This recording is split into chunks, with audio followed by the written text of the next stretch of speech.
In the year 2147, Earth had changed more than anyone could have imagined. Cities stretched higher into the clouds, connected by skyways and hovering vehicles, while deep underground, laboratories hummed with the quiet work of scientists pushing the limits of human knowledge.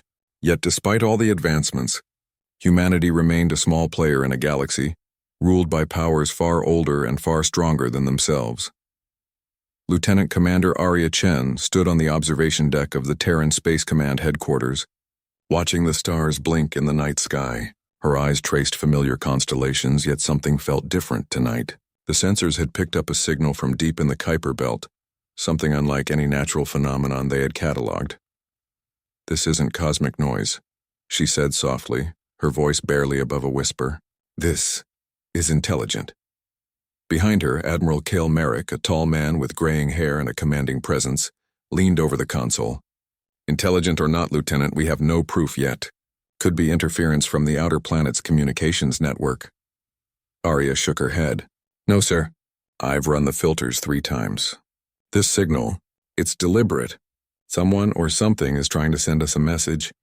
Merrick frowned but nodded. "Very well. Keep analyzing it. And alert the President. If this is contact, we need to be prepared." Humanity had long dreamed of meeting extraterrestrial civilizations. Yet most officials still assumed that Earth would never attract the attention of the larger galaxy. They were wrong. Far beyond the orbit of Neptune, the first scouts of the Galactic Empire had already crossed the invisible border marking Terran space. Sleek silver ships moving with fluid grace approached silently.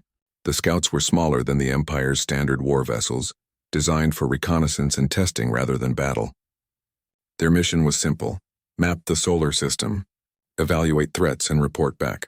On board the lead scout, Captain Valar, an alien with pale, translucent skin and eyes that reflected starlight, observed the tiny blue planet below.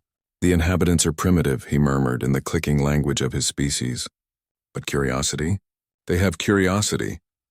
Curiosity, as the Galactic Empire had learned over millennia, could be dangerous.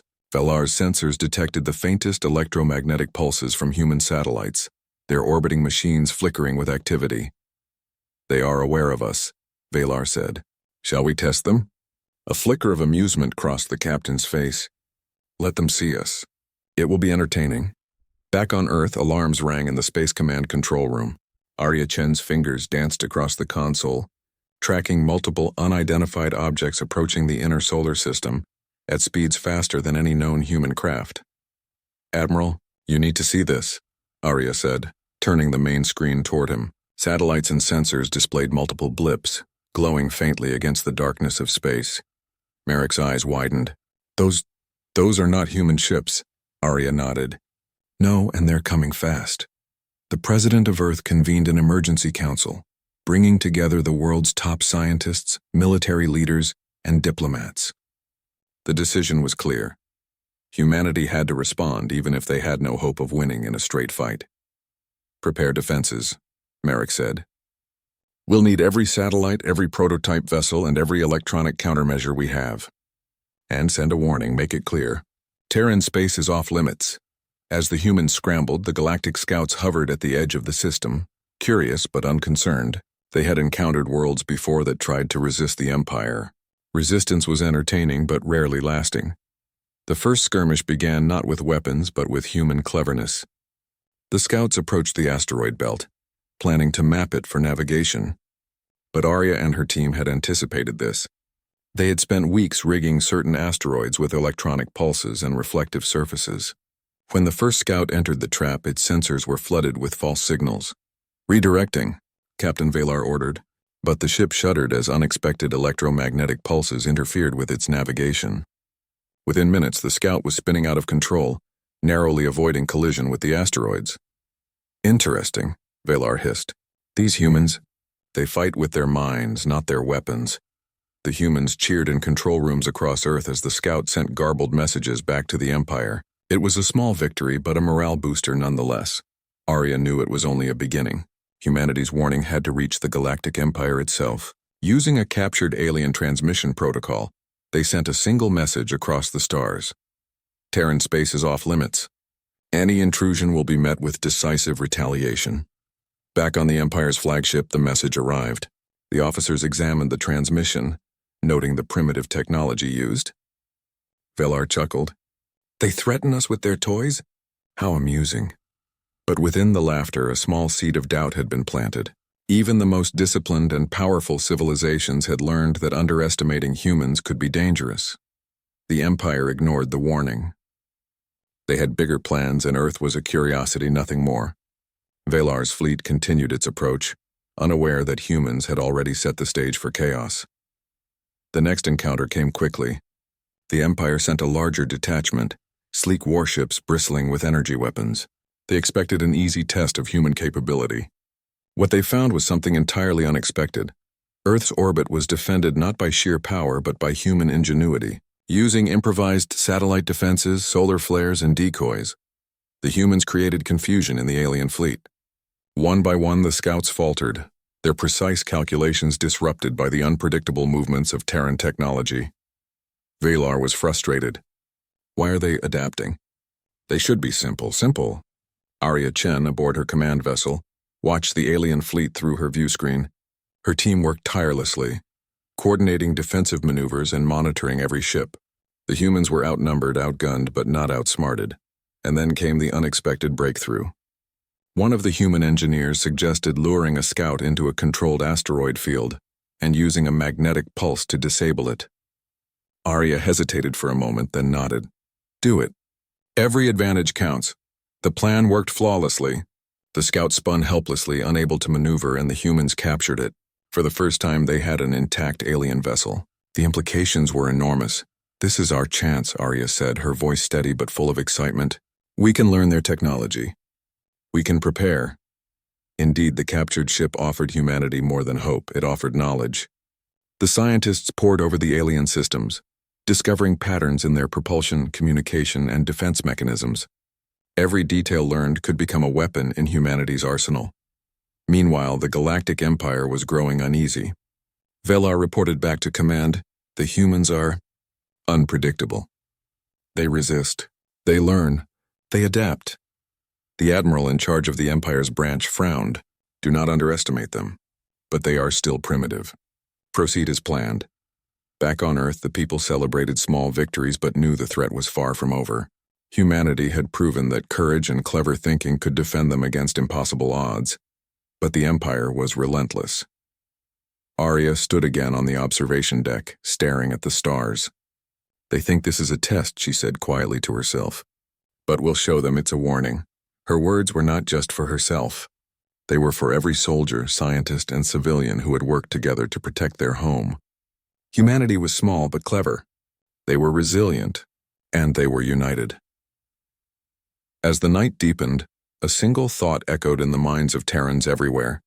The Galactic Empire had been warned. Terran space was not theirs to claim, and if they tried to take it, they would find humans more dangerous than any weapon in the galaxy. Somewhere far beyond Neptune, Captain Velar glared at the small blue planet. These Terrans, they are not like other civilizations. Mark my words, this is only the beginning, and with that the stage was set. The Empire's fleet retreated for now, but humanity had made it stand. They had issued the warning. They had defended their home. And the galaxy would soon learn that humans were not to be underestimated. The solar system had not known peace since the first scouts of the Galactic Empire had arrived. Humanity had survived the initial intrusion, but the warships of the Empire were patient, and patience for them was a strategy. Earth, however, had changed. The small victories of Terran scientists and soldiers had transformed fear into determination. Every city, every laboratory, and every starbase had become part of a united human defense. Lieutenant Commander Arya Chen stood once again on the observation deck of the Terran Space Command headquarters. Below her, orbital platforms glimmered like tiny jewels, each armed with sensors, deflection cannons, and experimental weapons that humans had built from salvaged alien technology. This is it, said Admiral Cale Merrick, joining her. They'll be back in force. Are we ready? Arya looked at him and nodded. We're as ready as we can be, sir. And we'll make them regret underestimating us. Humanity had learned much from the first skirmishes. The captured scout had provided invaluable insights. Engineers had reverse-engineered its propulsion system, adapting it to human craft in ways the Empire could never have anticipated. Communication systems had been upgraded, allowing instantaneous coordination across Earth's orbital defenses. Even ordinary civilians had contributed, creating improvised sensors and relay stations on the Moon, Mars, and near-Earth asteroids. When the first signals of the Empire's fleet appeared near Jupiter, the Terran Defense Alliance had already anticipated their approach. Thousands of human-made drones, along with orbital warships, formed a web across the outer planets, ready to channel the invaders into carefully designed traps. Captain Valar led the Empire's vanguard. His fleet glimmered with sleek predatory beauty, each vessel equipped with energy weapons capable of disintegrating human craft within seconds. Yet even as he studied the approaching Terran defenses, a flicker of caution entered his thoughts. The humans had surprised them once. They could do it again. Valar's fleet crossed the asteroid belt expecting minimal resistance, but the humans had rigged the field with hidden electromagnetic pulses and magnetic mines. Ships that approached too closely were knocked off course, their shields flickering. One scout collided with an asteroid and broke apart in a silent explosion, its fragments drifting in the void. Impressive, Valar muttered. They are still primitive but clever. Too clever. Human pilots, small but agile, darted between the larger alien vessels, their ships designed for maneuverability rather than brute force. Using knowledge gained from the captured scout, they employed the Empire's own strategies against them. Every maneuver seemed unpredictable, yet every movement was calculated. On Earth, the atmosphere was tense but hopeful. News channels displayed live feeds of human pilots weaving through alien ships, satellites performing defensive rotations, and orbital weapons targeting enemy vessels with uncanny precision. Civilians watched in awe, realizing that for the first time humanity was not merely surviving, it was fighting back. Arya Chen commanded a small squadron of interceptors near Saturn's orbit. Target their communications array, she instructed. If we can disable it, their fleet coordination will collapse. The pilots obeyed, using experimental magnetic pulse projectors to disrupt the Empire's transmissions. For a moment, chaos rippled through the alien fleet. Ships began to maneuver unpredictably, colliding with one another in confusion. Valar hissed in frustration. Form defensive formations. They cannot have disabled our communications, but they had. The humans had anticipated every step of the Empire's advance, using improvisation, intelligence, and an understanding of unpredictability that the aliens could not match. The battle raged across space from the asteroid belts to the moons of Jupiter, with humans striking precisely where the Empire expected weakness. At one point, a massive alien cruiser advanced toward Mars, intent on neutralizing human orbital defenses. But the Terran engineers had anticipated this, rigging Mars' orbit with energy nets and decoy satellites. The cruiser was ensnared, caught in a net of magnetic energy and rendered immobile. Human pilots swooped in, disabling its engines and capturing it without firing a single shot directly at its hull. Remarkable, Admiral Merrick said. They rely on overwhelming force, but we rely on imagination and precision. Even Valar could not deny it. The humans were unpredictable, resilient, and relentless. His own protocols, honed over centuries, failed to adapt to the ingenuity displayed by Earth's defenders. On the ground, citizens of Earth and colonies across the Moon and Mars watched with pride as humanity's reputation grew, not just among themselves but in the eyes of the galaxy. The Terran Defense Alliance's success sent a message. Humans could not be ignored, underestimated, or conquered easily. Arya Chen coordinated a final maneuver near Neptune. Using the gravitational pull of the planet and the solar wind, she directed human drones and ships to create a corridor, funneling the remaining alien ships into a controlled area where they could be neutralized efficiently. It was a risky strategy, but her confidence in her team and technology was absolute. Valar's fleet, now reduced in numbers and morale, hesitated. Their flagship was isolated, surrounded by human interceptors and automated defenses. The captain realized that this was a turning point. Victory was no longer certain. Prepare for surrender negotiation, Valar ordered, a gesture rare in the history of the Empire. They had met an opponent who was not only courageous but adaptive. Humanity's victory was not about annihilation. It was about demonstrating capability, courage, and intelligence. Arya Chen led a small diplomatic vessel to meet the isolated alien flagship. Her approach was calm but firm. "This is Commander Arya Chen of the Terran Defense Alliance," she transmitted.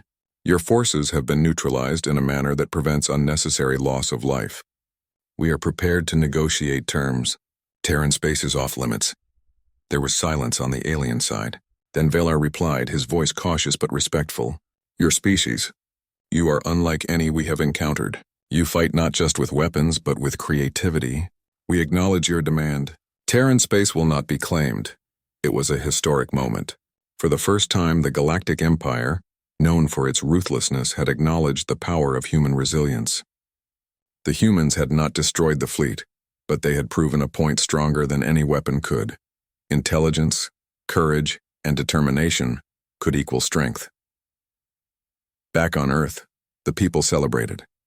Fireworks illuminated cities, but more importantly, hope and pride shone in the hearts of every human being. Scientists, engineers, pilots, and civilians alike understood that they had collectively shaped a future where humanity would not be trampled by interstellar empires. Arya Chen looked at the stars once more. "They think they've learned their lesson," she said quietly, "but we've just begun." Admiral Merrick nodded beside her. "Humanity is small in numbers but large in spirit. The galaxy will remember this day." In the weeks following, captured alien technology was carefully studied and incorporated into Terran defense systems. Scientists refined propulsion systems, communication networks, and defensive measures. Pilots trained in advanced tactics that even the Empire had never expected from humans. Diplomatic channels opened slowly. The Galactic Empire's representatives communicated that they would respect Terran sovereignty, at least for now. But humanity had learned that negotiation was strongest when backed by preparation and courage. Across Earth, people of all nations celebrated not just survival, but recognition. Humanity had faced a force far beyond their expectations and had emerged with honor, strategy, and the respect of civilizations that had ruled the stars for eons. Lieutenant Commander Arya Chen walked through a crowd of engineers and soldiers on a newly constructed orbital station.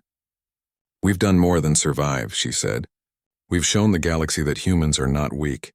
We are clever, determined, and united. That is our strength." A young engineer, barely out of his teens, grinned, "And we didn't even have to destroy anyone to prove it." "Exactly," Arya said, smiling. "Brains over brawn, strategy over brute force. That's how we'll survive and thrive." Far away, beyond the edges of the solar system, Captain Velar and his remaining fleet reported back to the Empire. "These Terrans, they are not like other civilizations," he said, his voice tinged with both awe and concern. "Do not underestimate them. They will be a force to reckon with." And so Earth had earned its place in the galaxy, not through conquest, but through courage, intelligence, and ingenuity. Humans had fought not as giants, but as minds and hearts united. The Galactic Empire had been warned. Terran space was off limits, and the galaxy would never forget the day humanity showed its true strength. The stars stretched endlessly beyond the blue planet, silent witnesses to humanity's triumph. And somewhere deep in the void, the first whispers of the legend of humans began to travel from star to star, a story of ingenuity, resilience, and the unbreakable spirit of a species that refused to be dominated. Humanity had survived the storm. Humanity had proven its worth, and the galaxy would soon learn that underestimating humans was the gravest mistake any civilization could make.